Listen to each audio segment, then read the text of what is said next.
শিক্ষার্থীরা কেমন আছো সবাই? আমাদের প্রাণীবিজ্ঞানের 12 নম্বর চ্যাপ্টারটার নাম হচ্ছে প্রাণীর আচরণ। এই চ্যাপ্টারের খুবই গুরুত্বপূর্ণ এবং খুব ইন্টারেস্টিং একটা টপিক হচ্ছে মৌমাছি।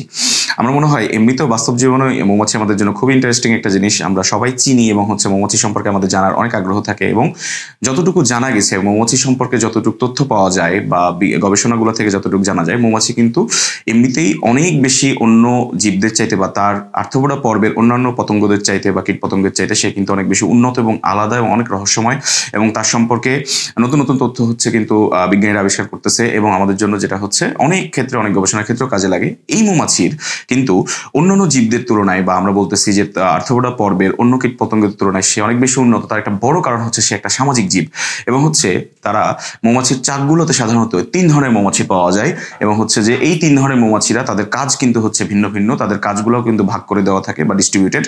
এই মৌমাছিগুলোকে আমরা 3 ভাগে ভাগ করছি বা 3 ধরনের মৌমাছি সাধারণত একটা চাকে পাওয়া যায়: পুরুষ মৌমাছি, রানী মৌমাছি এবং কর্মী মৌমাছি। একটা মৌমাছির যে চাক থাকে সেই চাকের বা দলের বা তার যে বাসস্থানের তার যে লিডার, তার নেত্রী কিন্তু তার রানী মৌমাছি। অর্থাৎ মৌমাছির সমাজ বা মৌমাছির পরিবার কিন্তু যে একটা মাতৃতান্ত্রিক বা মাতৃনিয়ন্ত্রিত বা যে মা নিয়ন্ত্রিত এরকম একটা পরিবার, যেখানে লিডার কিন্তু রানী মৌমাছি। সে চাকের অন্যান্য সকল মৌমাছির চাইতে সাইজে অনেক বড় এবং যে সে বাঁচে অনেক বেশি দিন। সাধারণত কর্মী মৌমাছিরা, পুরুষ মৌমাছিরা বাঁচে খুবই অল্প দিন, 50 থেকে 60 দিন বা এরকম, কিন্তু রানী মৌমাছি সাধারণত প্রজাতি ভেদে যদিও পার্থক্য আছে, সাধারণত 3 থেকে 5 বছর কিন্তু সে বাঁচে।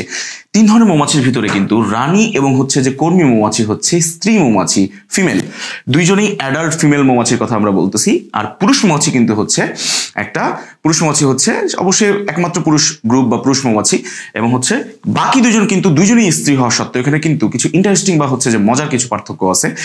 রানী এবং কর্মী মৌমাছি দুইজনেই স্ত্রী হওয়া সত্ত্বেও ডিম দিতে পারে বা বাচ্চা ফুটাতে পারে বা ফার্টিলাইজেশন বা নিষেক করার ক্ষমতা কিন্তু শুধুমাত্র কার আছে? রানী মৌমাছির। কর্মী মৌমাছির সাধারণত কি থাকে না? ডিম্বাশয় থাকে না। এবং দেখো যে এই মৌমাছির ক্ষেত্রে অনেক ইন্টারেস্টিং কয়েকটা জিনিসের ভিতরে অনেক ইন্টারেস্টিং বিষয় আছে। তার ভিতরে একটা খুব ইন্টারেস্টিং জিনিস বা খুবই মজার একটা জিনিস এবং খুব আশ্চর্যজনক একটা জিনিস দেখো, রানী মৌমাছি যখন ডিম দেয়, রানী মৌমাছি কিন্তু সাধারণত 300 থেকে 2000 বা এরকম সাধারণত প্রজাতি ভেদে 2000 মতো এরকম ডিম দিতে পারে, 2000 সংখ্যক এরকম ডিম দিতে পারে। এই ডিমগুলোর ক্ষেত্রে যেহেতু এরা আর্থ্রোপোডা পর্বের প্রাণী, মোটামুটি উন্নত প্রাণী, এরা অবশ্যই ডিপ্লয়েড জীব। এরা সবাই কি জীব? ডিপ্লয়েড জীব। এরা ডিপ্লয়েড জীব হওয়ার কথা বা ডিপ্লয়েড জীব। এই রানী মৌমাছি যে ডিমগুলা দিল, যে ডিম্বাণুগুলা দিল, সেগুলো হ্যাপ্লয়েড ডিম্বাণু। এগুলো হ্যাপ্লয়েড ডিম বা ডিম্বাণু। এরকম হ্যাপ্লয়েড অসংখ্য ডিম দিচ্ছে সে। এই হ্যাপ্লয়েড ডিমগুলোর ক্ষেত্রে অবশ্যই পুরুষ মৌমাছির কি তৈরি হবে? হ্যাপ্লয়েড শুক্রাণু তৈরি হবে। হ্যাপ্লয়েড শুক্রাণু তৈরি হবে এরকম। পুরুষ মৌমাছির এই শুক্রাণুগুলো এখানে এসে নিষেক হবে এই ডিম্বাণুগুলোর সাথে। যেই ডিম্বাণুর সাথে নিষিক্ত হচ্ছে তখন কি তৈরি করতেছে? জাইগোট তৈরি করতেছে এরকম, তাই না?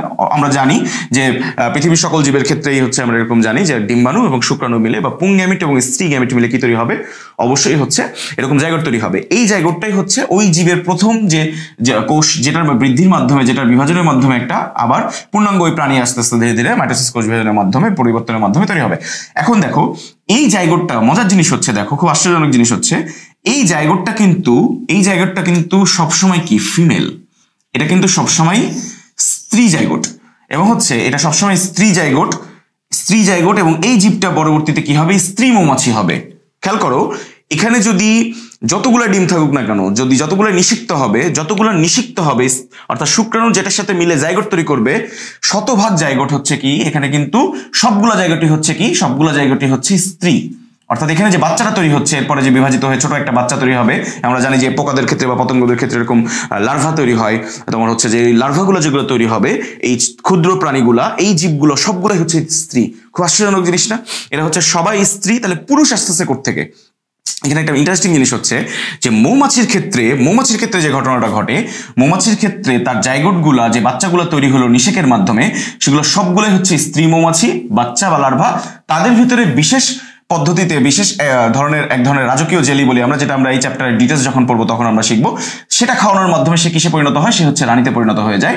আর যাদেরকে খাওয়ানো হয় না, যারা যে নর্মাল খাবার খেয়ে থাকে, নর্মাল মধু খেয়ে থাকে, কিন্তু রাজকীয় জেলি বা রয়্যাল জেলি খাওয়ানো হয় না, তারা কর্মীতে পরিণত হয়। কিন্তু রানী এবং কর্মী তৈরি হচ্ছে এখান থেকে, কিন্তু এখান থেকে কিন্তু কোনো পুরুষ তৈরি হয় না। তাহলে পুরুষ আসতেছে কোত্থেকে?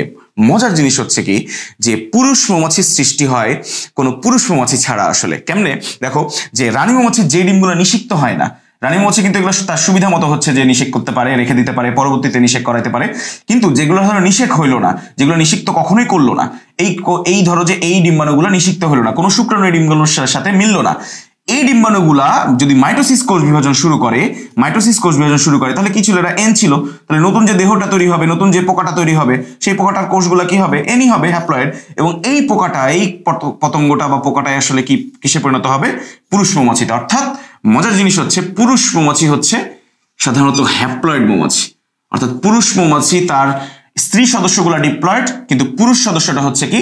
হ্যাপ্লয়েড। এবং পুরুষ সদস্য তৈরি হয় অনিষিক্ত ডিম থেকে। পুরুষ সদস্য থেকে তৈরি হয়?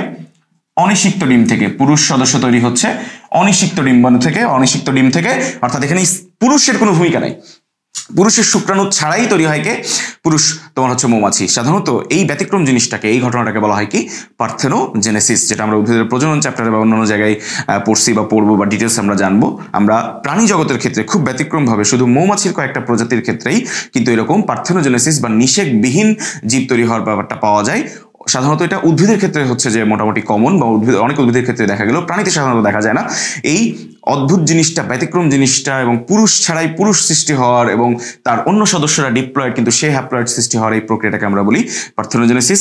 খুবই ইন্টারেস্টিং এর সাথে একই সাথে হচ্ছে পরীক্ষার জন্য পার্থেনোজেনেসিস বা এই টপিকগুলো, এই তথ্যগুলো এমসিকিউর জন্য, ছোট কোশ্চেনের জন্য, ঢাকা ভার্সিটি বা মেডিকেল পরীক্ষার জন্য খুবই গুরুত্বপূর্ণ। আমরা বায়োলজিকে অনেক মজা করে শেখার চেষ্টা করি। আমরা সবসময় বলে আসছি, আমরা ভবিষ্যতে আবার এরকম কোনো মজার টপিক বা হচ্ছে যে আমাদের খুব পরিচিত আশেপাশে ইন্টারেস্টিং টপিক নিয়ে আবার আলোচনা করবো। সবাই খুব ভালো থাকো। আল্লাহ হাফেজ।